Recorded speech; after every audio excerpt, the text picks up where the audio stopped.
د الله پیغمبر د کجورو یو باغ دی را سره به یک وخت پکې 600 کجوري ولاړې دي 600 ونې پکې ولاړې دي ډېر لوی باغ دی په دغه باغ کې زما کورم دی په دغه باغ نه زما معیشت هم دی دغه باغ زما کاروبارم دی دغه باغ زما د بچو رزق هم دی د الله پیغمبر زما رب د قرآن آیت نازل کړ لن تنالوا البر حتى تنفقوا مما تحبون زما رب جمله فرمایله نه قبلېږي ماته هغه څه شي چې تا ته خوښ نه ماته به څه خوښ شي چې تا ته خوښ شه ماته قبول دی د الله پیغمبره دا باغ زما د بچو رزق هم دی دا باغ کې زما معیشت هم دی دا باغ کې زما کور هم دی دی باغ کې زما د بچو ژوند هم تېرېږي دا باغ سره زما او زما د بچو مینه هم ده زما پیغمبره ته پې باندې ګواه اوسېږه د رب په ذات باندې غیرت کوم دا د 600 کجورو باغ مې د الله په نام باندې صدقه که چوک سره سبحان الله د الله په نام مې صدقه که صدقه که کور ته راغې بچو را بار سے سامان را بار کې باغ مې خرڅ که خرڅ مې که چته دې خرڅ که ښځې ورته وایي په خدای مې خرڅ که څنګه دې پې خرڅ که الله له مې ورکه الله له مقابله کې جنت پکار دی دې ته قرباني وی عمر فاروق رضی الله تعالی عنہ چې د آیت نازل شراغه د الله پیغمبر د خیبر په غزوه کې ماته یو ځای ملو شو چې ماته ډیر خوښ دی او ما پکې بوټیم کړلی دي هغه راته ډیر خوښ دی زما رب قرآن کې تذکر وکړ چې تا ته نه خوښ ما ته نه دی خوښ چې تا ته محبوب شي دی ما ته قبلیږي راشه وګوره د الله پیغمبر زما د غزې سره ډیره مینه ده ته ګواه اوسېږه چې د الله په نام مې صدقه که سبحان الله ویل موږ هم قرباني کوو الله دې معافي وکړي راشه د اهل بیت قرباني درته نه وایي یو کس راغی مدینې منورې ته قحط راغلی و په کلي کې سدویش یا سلیریش اوښانې را روان کړي او دا نه چې صحابه مالداره خلکو محترم منستا کپړې خو روغې دي ستا خو به اوس هم الماری کې که ډېرې کمي 3 سوټه د چا به زوړند نی ما ته وښیو زوړند به یي که نه د صحابو دا عالم و محترمو چې سینې به ښکارېدې څه به ښکارېدې سینې به ښکارېدې ملاګانې به ښکارېدې کپړې یې نه وې محترمو لنګ به اچولې و یا بعضې ټایم کې چې ډېر مالداره صحابي به نو کپړې به اچولې وې ورنه د صحابو زندگی او بسر بربنډه تېره شوې د ما سوا د عورت نه محترمو خو لیکن ایمانی جذبه چې وګورې دا خبره نیمه کې پاتې کېږي علي رضی الله تعالی عنه له خپل نوکر راغی غلام وی حضرت بیت المال ته ډیر سرو سپین ناغلی دي بیت المال ته ډیر سرو سپین ناغلی علي چې راغی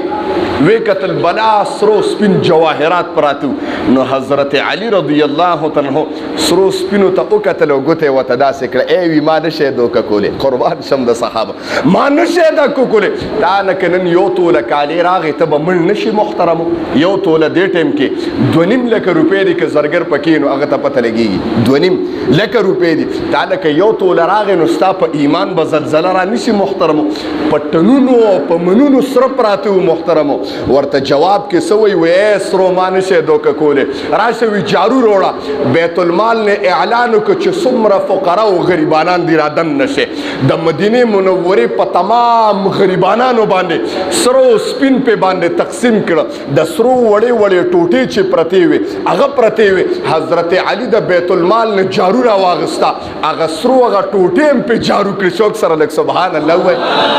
چې دلته سره پاتې دي شي او د ما د علي نه د قیامت په سبا باندې خدای تپوس ونه کړي چې د سرو ټوټې دې جمع کړې وي د سرو ټوټې دې جمع کړې وي محترمو ما ووي نن که توله 2 کالې راغی یا ستا ښځې 4 تولې او 2 تولې سټه چولو هغه محترمو بیا په پنجو باندې ګرځي دا زموږ عالم نه دی ستا ښځې که چېرته یو سټه چولو د 5 تولو په معاشره کې په ښځو کې هغه نه ګرځي په پنجو باندې وګوره خپله معاشره یا که ستا روندار سره جوړ کړي نو ستا د ښځې ورسره سیالي نه ده ستا په رشته دارو کې که چا کالي جوړ کړه ستا ورسره سیالي نه ښځې تا به هم جوړم ښځې تا به هم جوړم جذباتو کې راغلي محترم جذباتو کې راشي قسم د قربان شم د صحابه نه مانه خدای تپوس ونه کړي چې دا دې څه چل کړی ما خبره ویله چې دغه انسان مدینې منورې ته راغی توجه شته دې جملې ته و چې مدینه منورې ته رادن نشي او کس سره ملاقات وشو عمرو بن عثمان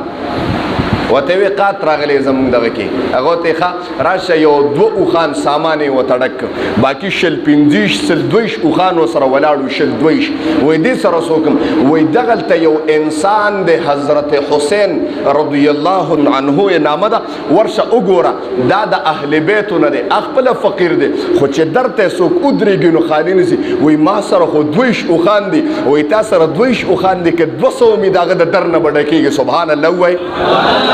داسې سخا وجي وایي چې راله ما د چهرې نه پهچان نشو کولی لیدلی خو مې نو چې مې وکته په باغ کې یو انسان او یو غلام ناست دی یو مالک ناست او یو غلام نوکر ناست وای د کوم شکور نه چې مالک خوراک کوي نو نوکرم خوراک کوي په کوم ګیلاس کې چې مالک اوبس کوي نو غلام هم اوبس کوي ما وې څه خو دا اخلاق د اهل بیتو نه ما سوا د بل چا نشي کېدی معلومات چې مې وکړه هغه حضرت حسین رضی الله تعالی عنه سره سبحان الله وایي ما وې قربان شم د اهل بیتو نه رالم ما وې حضرت فقر دی او قحط راغلی دی په کې پہچان نو زه نه پېژندم ما ته وی دغلته یو باغ دی دغلته زما یو باغ دی او کجورې مې د اوچېدو دپاره ایښي دي زه د سره نه ځم او نه در سره غلام لیږم بیا به ستا اړه کرکه کوي چې څونه زما ته به ګورې نو اوښ به ډکې لړ شه چې اوښ څومره بار وړي شي پې ور واچوه زه د سره نه پخپله ځم او نه در سره غلام لیږم توجه شته نه در سره پخپله ځم او نه غلام لیږم چې ستا سترګې کرکه اونکړي چې څوک راته ولاړ وي په غیبانه کې ورشه اوښان ډک کا وایي ورلم قسم د کجورې پرتې وې 22 اوښان مې ته دومره ډک کړه چې څومره اوښ بار وړی شه رالم ما وی حضرت اوښان مې ډک کړه قربان شم د حضرت حسین رضی الله نو مسکې شه ما ته وی نور خو زه په کار نه دي ما وی حضرت په ناشنایۍ کې تا داسې څه وکړه چې هغه خلک په اشنایۍ کې هم نه کوي ما ته وی دا 100 واپس راشه څومره مال چې د ستا کلي ته پکاري زه خو هېڅ نشم کولی کولو والا د الله ذات دی او زه د جناب محمد رسول الله صلی الله علیه وسلم مبارک نسبی او دغه راشه دوباره ته بیا اوښان ډک که شوک سره سبحان الله ووایي هغه کس وی قسم دی هغه دومره مبارکې کجورې چې لاړم زما کلي هغه کجورې په یو کال کې خلاصې نه کړې سبحان الله ووایي هغه د چا مالو محترمو هغه د جناب محمد رسول الله صلی الله علیه وسلم مبارک د نسبیانو مالو چې هغه حضرت حسین او هغې کې دمره قرباني او سخاوه